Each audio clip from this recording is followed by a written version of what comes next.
So I went and I took a book called Islam, the Religion of Truth. Yes. Yeah. Yes, I know this book. Yeah. Yeah. And I started to read it. And I really liked the book, and really just, I got attached to it. I read the whole book. This was on Thursday night. I read the whole book in an entire sitting. And I decided immediately after this book that I wanted to become Muslim. I said, this is the way. This is what I've been looking for. Alhamdulillah. And I knew before, even before this, that I wanted religion in my life. Yes. Like I said, I had the cross on my neck. Yes. Before I was a Muslim, obviously. And then at that time, also I used to try to read the Bible, even though I found it boring, I couldn't read it. But I knew I had this inclination, this desire. Yeah, desire to be religious. Yes. And when I read that, I said, no, this is the way. This is what I want. Obviously, the first thing that affected me was the issue of Tawheed, of Islamic monotheism, and the one true God, and the issue of Trinity not being possible and not being something that is suitable for Allah subhanahu wa ta'ala. Yes. Not something that's suitable for God to be three in one. And when I read this, it affected me in a major way. I never heard this before.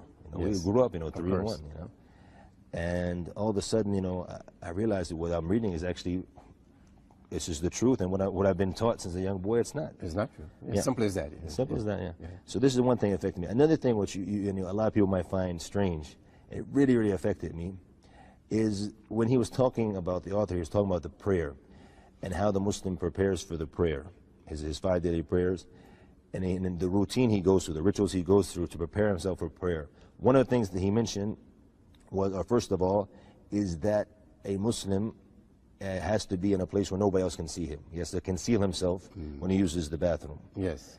For me, this really affected me. Why? Because, as you know, Danny, you're coming from America, and you came to Islam just like I did. And maybe a lot of the viewers as well, they know this if they've been to the West or in some Western restaurants or what have you here, you'll see that when they relieve themselves openly standing next to each other. Yes, exactly. I always used to hate this. Yes. I couldn't say it before as a non-Muslim because they think it's not a manly thing. Because they think you, they think you something is wrong with you. But as a Muslim, alhamdulillah, we're proud of that. Exactly. This is how we do. So subhanallah, what happened is this affected me.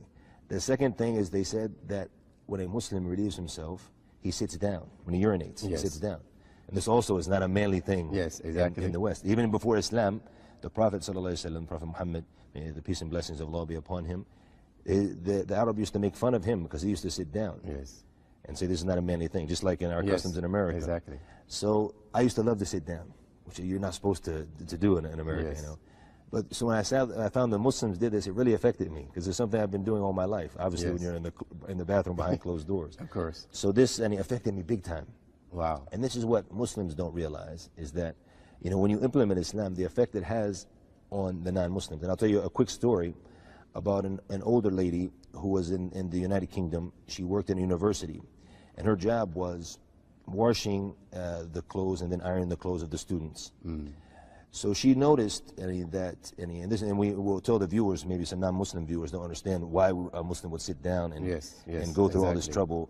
It's because when we stand in the prayer, obviously, that we don't want to have impurities on our clothes when we pray, because it's not allowed in Islam. Of course. So a Muslim must sit down. Also, he must cleanse himself with water thoroughly, so he's not doesn't have impurities on his clothes when he prays. So there was a Muslim student in this university who implemented this. He would sit down and he would clean himself with water thoroughly. So when his clothes would come in, there would be no stains on his undergarments, on his underwear. So all the other non-Muslim students who brought their clothes, they would have stains on their Yes, I understand. Yes, naturally. So because they're not, because you're not making the istinja, as we call it, or the purifying ourselves, or using the water in the proper.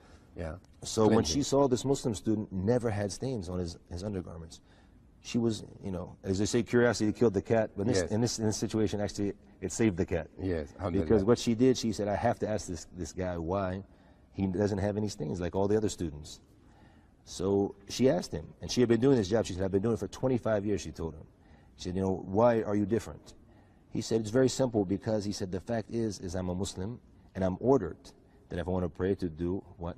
This istinja, to clean myself thoroughly, so I don't have impurities on my clothes, so I can stand in the best of states in front of God.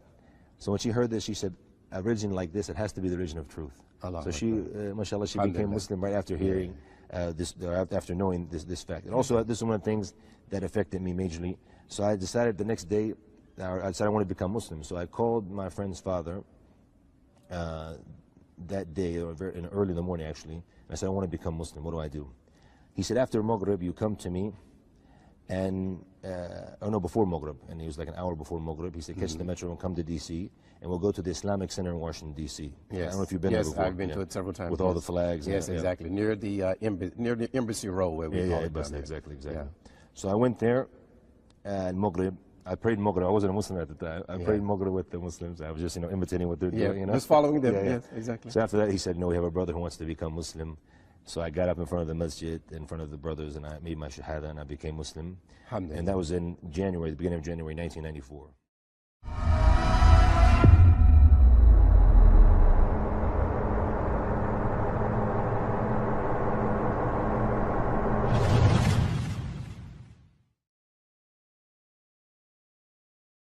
Because I'm happy, I'm a Muslim, that's what makes me happy.